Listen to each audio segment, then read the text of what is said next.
Jangan lupa subscribe YouTube channel Metro TV News dan jangan lupa nyalakan notifikasinya.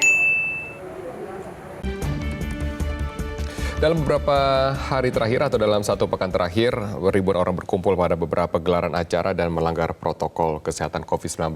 Bagaimana dampaknya terkait dengan jumlah kasus COVID-19 di Indonesia akan disampaikan oleh Abdi Azwar Shahi. Selengkapnya, Abdi silakan.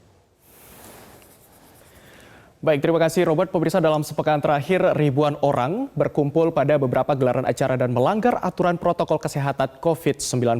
Lantas seperti apa data dan faktanya? Mari kita lihat bersama-sama dalam segmen At Large kali ini bersama saya Abdi Azwar Shahi. Dan pemirsa, 3 gelaran acara ini dimulai pada tanggal 10 November 2020 kemarin, di mana pada saat itu sekumpulan warga berkumpul di area ataupun di kawasan Bandara Internasional Soekarno-Hatta di Tangerang, Banten.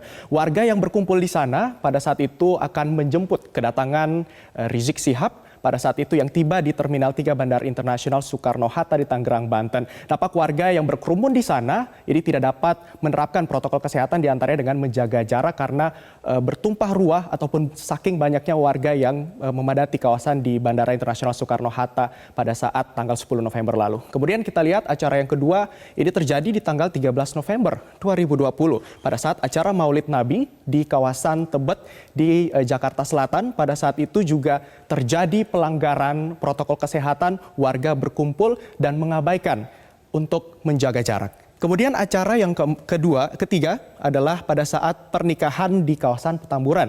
Ini terjadi pada hari Sabtu kemarin, tepatnya di tanggal 14 November 2020. Dan 3 gelaran acara ini melanggar Pergub DKI nomor 51 tahun 2020 tentang PSBB transisi, di mana dalam pasal 7 ayat 3 dijelaskan bahwa setiap warga DKI Jakarta wajib membatasi aktivitas keluar rumah hanya untuk kegiatan yang penting dan mendesak, serta membatasi diri untuk tidak berada di dalam kerumunan.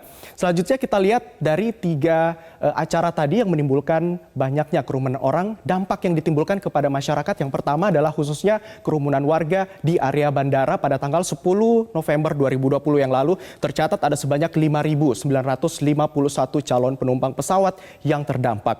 Kemudian 5.951 penumpang ini juga menyebabkan penerbangan yang tertunda atau delay sehingga menyebabkan penerbangan yang para calon penumpang tadi ini tidak dapat terbang dengan waktu yang tepat sehingga harus delay hingga 1-4 jam.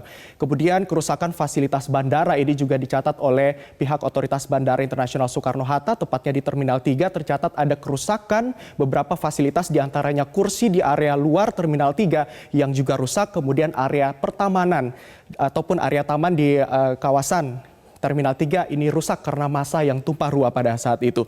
Selanjutnya dari sisi ekonomi, ini juga sebagian perusahaan logistik rugi ataupun mengalami kerugian hingga 10 miliar rupiah. Hal ini disebabkan karena keterlambatan proses pengiriman logistik karena balik lagi ada kaitannya dengan penerbangan yang delay hingga 1-4 jam. Akhirnya perusahaan ini harus membayarkan biaya keterlambatan pengiriman dan juga distribusi kargo. Selanjutnya di data berikutnya pemirsa kita akan melihat sudah sejauh mana ketegasan dari pemerintah dalam melihat warga yang melanggar protokol kesehatan dalam penanganan COVID-19 ini. Kita lihat ataupun saya memetik quotes dari Mahfud MD selaku Menko Polhukam pada hari Senin kemarin tanggal 16 Oktober 2020 dirinya mengatakan bahwa pemerintah akan menindak tegas dan melakukan penegakan hukum bila masih melakukan pengumpulan massa dalam jumlah besar, khususnya kepada tokoh agama dan tokoh masyarakat diharapkan untuk memberikan contoh dan teladan kepada semua warga agar mematuhi protokol kesehatan ketat.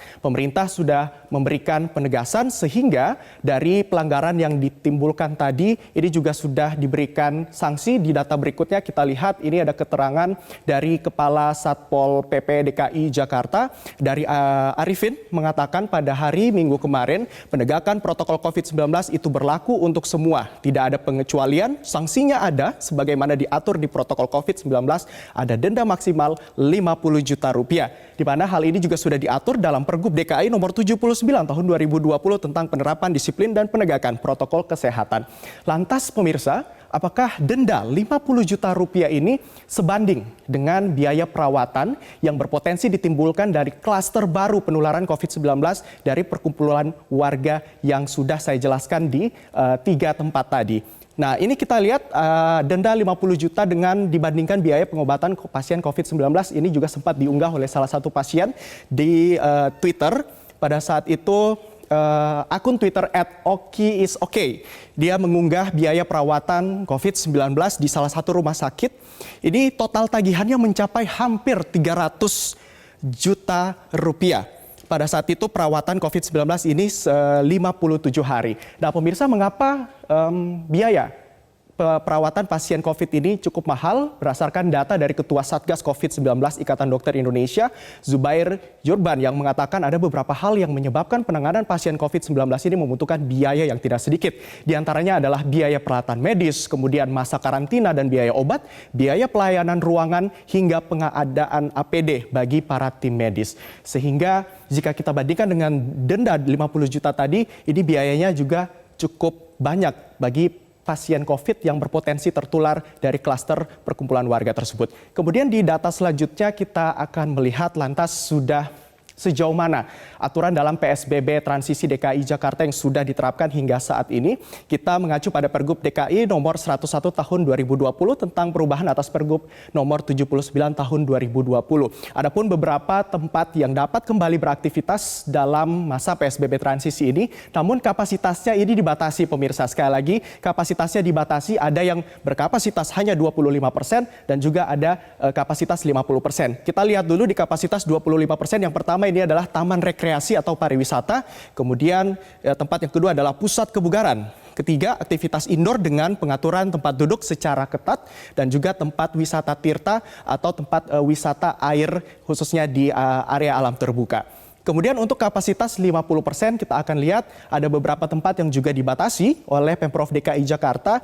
50% ini mencakup pusat perbelanjaan. Ada juga pasar rakyat, kemudian pertokoan, UKM terdaftar, pergudangan, rumah makan, salon, fasilitas olahraga, kemudian ada pula museum dan galeri seni serta tempat ibadah.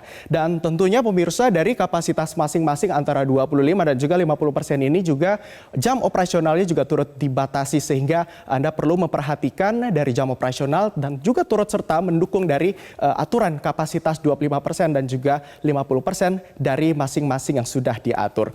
Pemirsa, segala bentuk aturan protokol COVID-19 yang dikeluarkan oleh pemerintah pusat dan daerah membutuhkan peran aktif dari seluruh elemen masyarakat, sehingga kedisiplinan warga sangat diharapkan untuk membantu memutus mata rantai penyebaran COVID-19 dengan menerapkan protokol kesehatan ketat. Pemirsa, demikian segmen At Large kali ini bersama saya Abdi Azwar Sai. Kembali ke Anda, Robert.